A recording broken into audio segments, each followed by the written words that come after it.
Une question digne d'un jeu télévisé. Quel État américain a subi plus de tornades que tous les autres en 2026? Le Kansas? Non. L'Oklahoma? Encore raté. Le Texas? Même pas. C'est l'Illinois, pays de Lincoln, des champs de maïs, de la pizza épaisse et des hivers de Chicago. Pas pour des ciels qui deviennent verts et déchirent les maisons. Pourtant, à la fin juin, l'Illinois avait déjà accumulé près de 200 tornades. Non pas en 10 ans, mais en seulement 6 mois. Plus que tout autre État cette année. Et plus que l'Illinois n'en avait connu en une année depuis plus de 10 ans. L'Indiana voisin en comptait environ 70. Le Wisconsin, environ 45. L'Illinois a dépassé les deux réunis et continué. Que se passe-t-il donc? Une année spectaculairement malchanceuse? Ou est-ce le premier avertissement impossible à ignorer que la carte des tempêtes les plus violentes d'Amérique se redessine sous le pied? Ou notre nez? Choisissez. Enfin, peut-être pas le nez. La réponse risque de déplaire, car elle pourrait changer la façon dont des millions de gens comprennent le mot « sécurité ». Commençons par les chiffres bruts, car ils sont déjà stupéfiants. Au cours d'une année normale, l'Illinois connaît en moyenne environ 54 tornades. Cette norme vient de 30 ans de données du Service météorologique national. Cette année, l'État ne l'a pas seulement battu, il l'a triplé avant même la moitié de l'été. Et tragiquement, les tempêtes n'ont pas seulement été nombreuses. Elles ont été mortelles, tuant au moins 2 personnes dans un comté du Sud et blessant des habitants dans tout l'État. Avant d'imaginer 200 monstres rugissants sortis d'un film catastrophe hollywoodien, ajoutons un peu de perspective.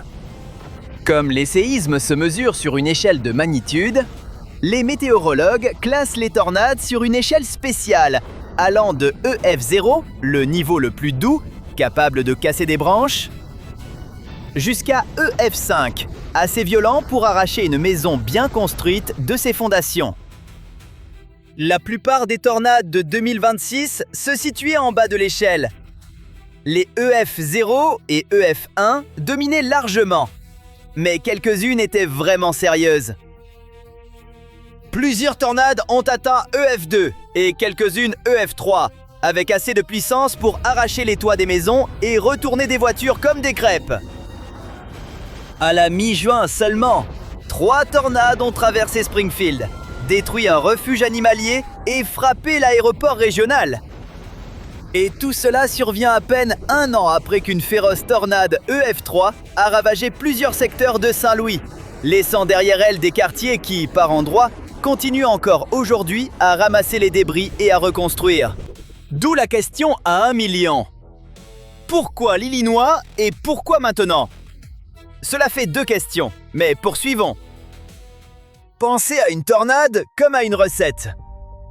On ne fait pas un gâteau avec seulement de la farine, ni une tornade avec un seul ingrédient. Le premier ingrédient est l'instabilité atmosphérique. De l'air chaud et humide coincé sous une couche d'air froid, comme une casserole prête à déborder. C'est le carburant des orages. Le second est le cisaillement du vent. La vitesse et la direction changent lorsqu'on monte dans le ciel. Avec un fort cisaillement. L'orage ne fait pas que grandir, il se met à tourner. Et un orage en rotation est une usine à tornades prête à ouvrir. Mais il y a un piège. La plupart du temps, la nature ne sert qu'un ingrédient. L'instabilité sans cisaillement, ou l'inverse, et il ne se passe presque rien. Cette année, en Illinois, surtout en juin, les 2 ingrédients sont arrivés ensemble, encore et encore. Chaque fois que ces ingrédients se rencontraient, le risque de tornade augmentait. Et les prévisionnistes reconnaissent que cela s'est produit bien plus souvent que la normale pour cette saison. C'est ici que l'histoire cesse de parler seulement d'un État particulièrement malchanceux et commence à concerner directement l'ensemble du pays. Depuis des années, les spécialistes suivent un phénomène remarquable. La Tornado Alley, ce célèbre couloir de destruction, semble se déplacer. Pendant des générations, ce surnom désignait les Grandes Plaines. Mais les chercheurs, ayant étudié les données depuis le milieu des années 80, ont repéré une dérive nette. Le cœur même de l'activité des tornades les plus violentes glisse régulièrement vers l'est, s'éloignant des états classiques des Grandes Plaines pour entrer dans le Midwest, et descendant même jusque dans l'ouest du Kentucky et du Tennessee. Pourquoi une zone de tempête déménagerait-elle ?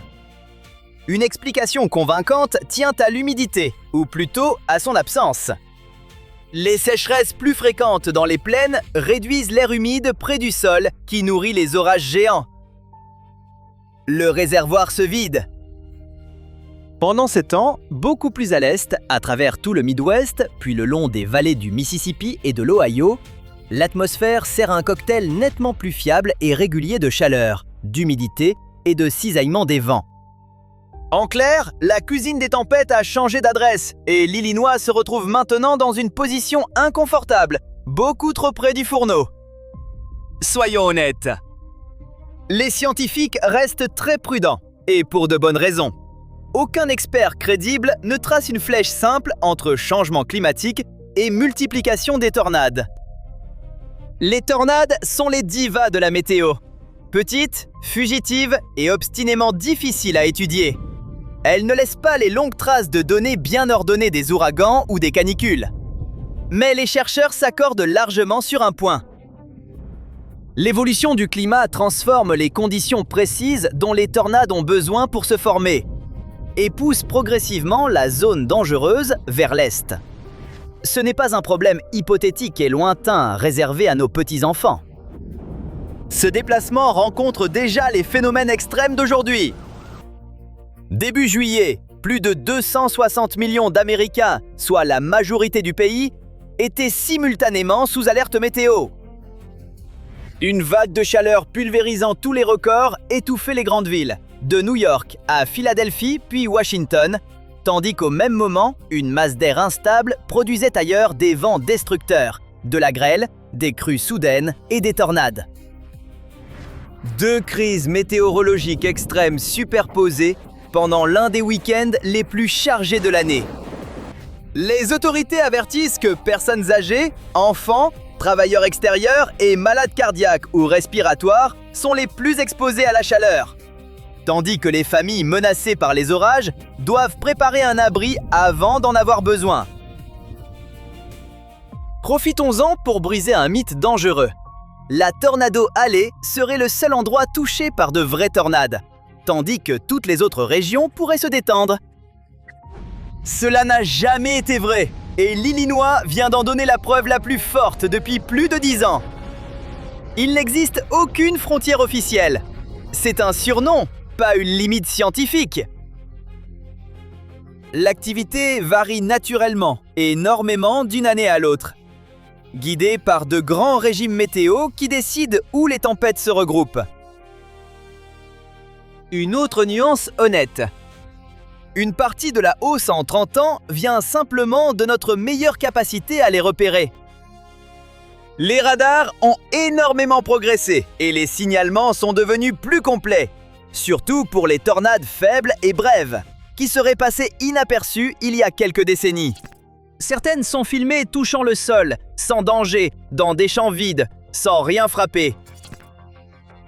Les météorologues confirment leur existence, mais sans dégâts à examiner, ils ne peuvent pas leur attribuer d'intensité. Même en tenant compte de meilleurs observateurs et de radars plus précis, ce qui s'est produit en Illinois ressort comme une sirène dans la nuit et laisse une question réellement inquiétante. Si la carte se déplace vraiment, sommes-nous prêts à voir des millions de personnes dans des villes sans abri se réveiller au cœur de la nouvelle zone dangereuse? Car si l'Illinois nous a appris quelque chose en 2026, c'est ceci. Les anciennes règles sur les lieux des catastrophes ne tiennent plus. Et le sol sous le mot sécurité se déplace aussi.